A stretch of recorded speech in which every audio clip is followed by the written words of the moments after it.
Nah, bagaimana kita bisa mengetahui bahwa Kristen itu adalah agama Allah? Tapi Kristen itu disebutkan dalam ayat tadi bahwa Kristen itu agama dari Paulus, dari murid-murid Paulus, seperti itu. Nah, bagaimana cara kita membedakan ayat ilahiyah dan ayat manusiawi dalam Bible? Terima kasih. Thank you. The sister's name is Sister Kitara. She's a teacher, and she said, from hearing your talk, we know that if we want to know about a religion, we should read its scriptures. So she says she has watched a lot of videos and read Bible from the book of, from the Acts of Apostles, chapter 11 until chapter 26. Chapter first. Chapter 11, verse 25 to 26, where it is mentioned that the Christianity, the teachings, some of them are from God and some of them are from Paul. So she wants to know, how could we differentiate when we are reading Bible, which verse is from God and which verse is from men? Jika Anda sudah punya mesin bor, itu artinya sekarang Anda juga bisa punya mesin gergaji. Cukup memasang adapter. The sister has asked a good question, that she's a teacher and she's asking that we know that in the Bible there are some words which are of God and some words which are of men, like Paul, etc. Yes. So how can we come to know which part of the Bible is from God and which part is from men? That's a very good question. Number one, if you have heard my talks, Allah says in the Quran in Surah Rod, chapter number 13, verse 38, Allah says, وَكُلِّ أَجْلٍ كِتَابٍ, in every age have we sent a message, a kitab, a revelation. By name, only four are mentioned: Torah, Zabur, Injil, and the Quran. Torah is the revelation which was given to Moses, peace be upon him. Zabur is the revelation which was given to David, peace be upon him. Injil is the revelation which was given to Jesus Christ, peace be upon him. And Quran is the last and final revelation given to the last and final messenger, Prophet Muhammad, peace be upon him. Now, all the revelation that came before the last and final revelation, the glorious Quran, was only meant for those people and for a particular time period. Like Musa alayhi salam and Isa alayhi salam came only for Bani Israel. The message was meant for a particular time period, not for eternity. So today, if I'm doing research, I can do academic research to know what is what. But I have to follow the last and final message, that is the glorious Quran. Now you ask me the question, how will I come to know what portion of the Bible is from God and what is from human being? Quran, the another name of Quran is Furqan, criteria to judge right from wrong. So Oke teman-teman, balik lagi di channel kita. Kali ini kita membahas yang lagi panas-panasnya, yang lagi viral-viralnya, yaitu Dr. Zakir Naik dari India yang dianggap provokatif dalam setiap ceramahnya, dan ada juga yang menilai dia ini seorang ahli dalam Al-Quran. Dan seperti video yang sudah kita saksikan tadi teman-teman, bahwa di situ dia juga, dan di situ kita lihat dia tidak menyinggung agama-agama lain selain dari menjawab pertanyaan-pertanyaan daripada saudara-saudara kita. Dan berikut kita coba membaca berita daripada komentator kita. Dampak Zakir Naik terhadap Malaysia, agama dan politik. Dalam beberapa terakhir, Malaysia telah mengembangkan komunitas berdakwah Muslim lokal yang membedakan diri dari dakwah tradisional dengan mengomersialkan aspek agama dan menginspirasi pengikut aliran sesat sehingga menjadi imam selebritis. Kemudian komunitas lokal ini telah berinteraksi secara efektif dengan para pendakwa dari seluruh dunia karena pemerintah menawarkan dukungan finansial bagi para pendakwah yang datang ke negara ini. Studi ini mengkaji salah satu pendakwa tersebut, Zakir Naik, yang menetap di Malaysia pada tahun 2016. pengaruh naik sangat luas dan sang pendakwa telah berhasil menimbulkan gelombang keagamaan dan politik di seluruh negeri.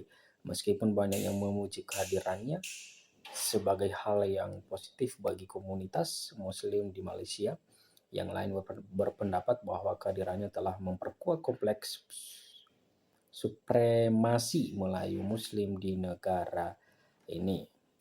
Esai ini akan menjadi pengantar untuk membahas opini-opini utama tentang Zakir Naik. Penerimaan Zakir Naik di Malaysia telah didokumentasikan dalam berbagai artikel, surat kabar, dan opini, namun belum ada studi mendalam tentang dampaknya dan bagaimana ia dipersepsikan di negara tersebut. Studi ini bertujuan untuk mengisi kesenjangan tersebut. Esai ini didasarkan pada wawancara yang dilakukan di Kuala Lumpur dan melalui panggilan telepon dari Mei hingga September. Secara total, seluruh wawancara dilakukan dengan petinggi berbagai kelompok politik, agama, dan ras. Mereka termasuk tokoh-tokoh yang berkecimpung di bidang dakwah, akademisi, ulama, dan masyarakat umum dari ras Melayu, India, dan Tionghoa. Mereka yang diwawancarai meliputi Muslim, Hindu, liberal, dan ateis.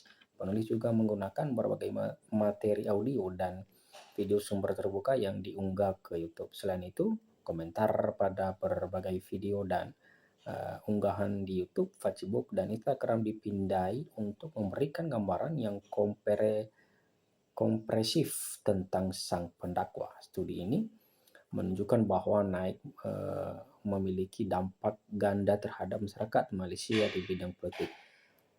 Naik telah menjadikan kekuatan pendorong bagi partai-partai politik yang berpusat pada Melayu untuk menetapkan batas-batas mereka sendiri dan menyamakan lawan politik Naik dengan lawan Islam. Sebagai yang diargumentasikan dalam esai ini, hal ini telah berdampak signifikan terhadap politik dan partai-partai di Malaysia, termasuk Organisasi Nasional Melayu Bersatu atau UMNO, Partai Islam Malaysia atau PAS, dan Partai Aksi Demokratik atau DAP yang didominasi Tionghoa.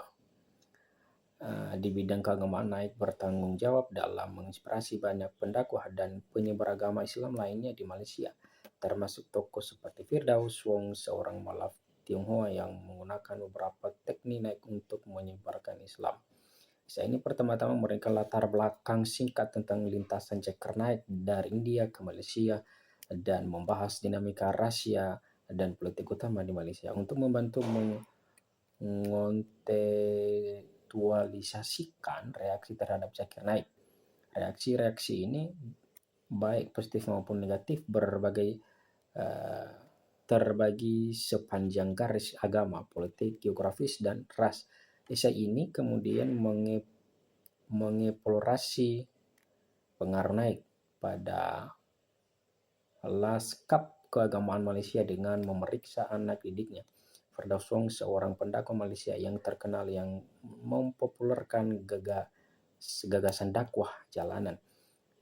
Satu bentuk dakwah di jalan. Esai ini lebih lanjut mengontekstualisasikan lanskap keagamaan Malaysia dengan menjelaskan budaya pendakwa selebriti. Akhirnya, makalah ini merefleksikan konsep Islami untuk menilai apakah itu merupakan alat yang berguna untuk menganalisis Zakir Naik. Makalah ini merupakan sumbangan penting bagi literatur tentang persinggungan antara dinamika agama dan politik di Malaysia dan memberikan sumbangan signifikan terhadap literatur tentang proletisasi di kalangan umat Islam. Sering dijuluki sebagai salah satu pendakwa Muslim terpopuler di dunia, Zakir Naik berprofesi sebagai dokter medis yang tumbuh besar di kota finansial Mumbai.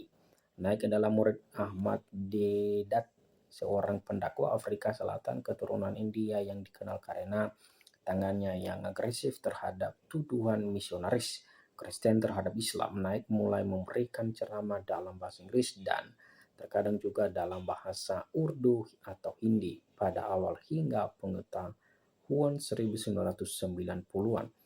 Ia menjadi populer setelah serangan 11 September di Amerika Serikat dan perang melawan teror yang menyusulnya, yang menyebabkan peningkatan signifikan Islamofobia di seluruh dunia.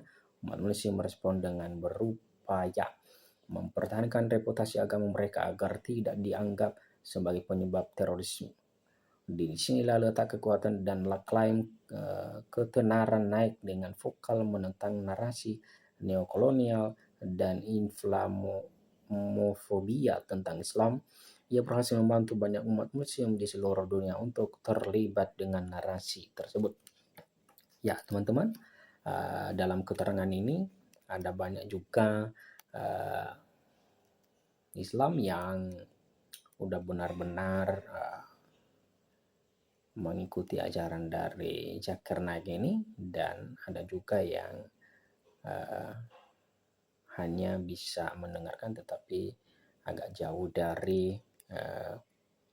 apa yang sudah dikatakan. Dan Dr. Zakir Naik ini seorang ahli dari India yang sudah lama dikenal dalam pemberitaan Islam ini atau kepercayaan Dr. Zakir Naik, dan mudah-mudahan kedepannya bisa lebih menjaga toleran aja dan bisa juga menjadi lebih baik. Ya, teman-teman, sekian saja dulu konten kita kali ini dan sampai jumpa di video berikutnya. Terima kasih.